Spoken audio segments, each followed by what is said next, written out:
What's going on, my fellow Jedi and Padawans? Welcome back to another Jedi gaming video. Thank you guys so much for coming back to the channel, and if you guys are new, welcome. Happy Monday to everybody. I know Mondays suck, but we got some good Destiny content for you guys today.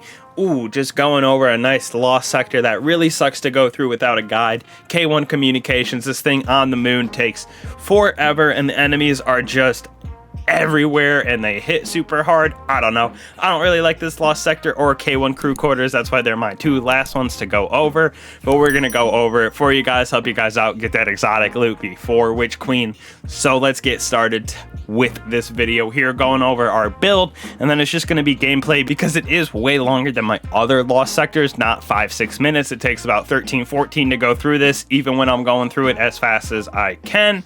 Probably could do it a little bit faster when I'm not recording and dealing with my cat at the same time, but still, it's definitely way longer than the rest of the lost sectors. So we're gonna start right here on our Warlock. The only thing that's gonna be difference between our Titan and Hunter are gonna be our supers. So to start out for our Voidwalker, I'm gonna go top tree for that little extra oomph on our Nova Bombs to take care of the boss and some of our champions within the lost sector, as well as our Void Shields.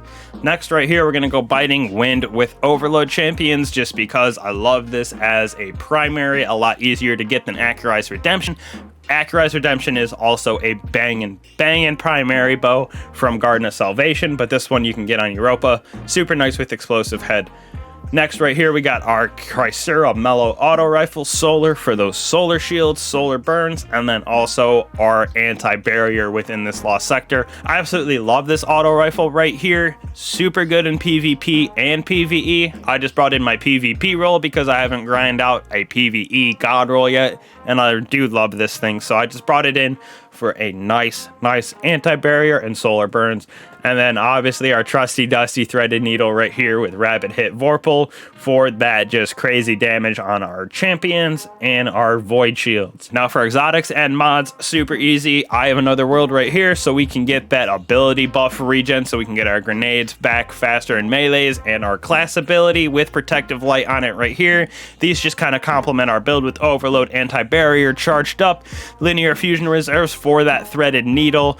Right here we got another charged up with our scav, and then finally taking charge in particle deconstruction, so threaded needle can just wipe out anything we come across. So for our Hunter here, we're gonna go our trusty dusty top tree tether for that long tether ad management and those void shields, dodge to go invisible, pairing that with our same weapons, and then the mods and stuff will be the same. For our exotic, for our Hunter, we're using Orpheus rigs right here so we can have that deadfall and then extra long tethers, so with ability regen on the tethers. Definitely suggest this build for your Hunter going in there. Last but not least, for our Titan, same weapons again, obviously. This time we're actually gonna go with a solar super, bottom tree for those sunspots, and then that extra just survivability with sunspots and that just crazy explosions we can get dealing with our solar shields inside the lost sector.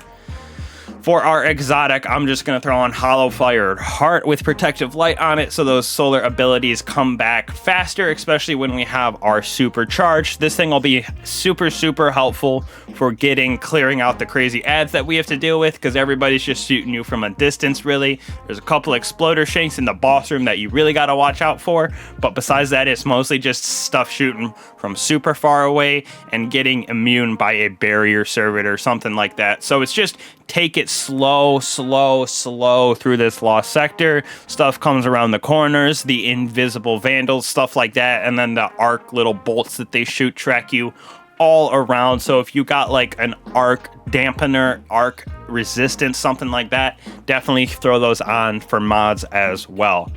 But like I said, not going to talk through this entire thing because it is like a 13-minute lost sector. So the first room, when you first initially load in, you do have to deal with a barrier and an overload.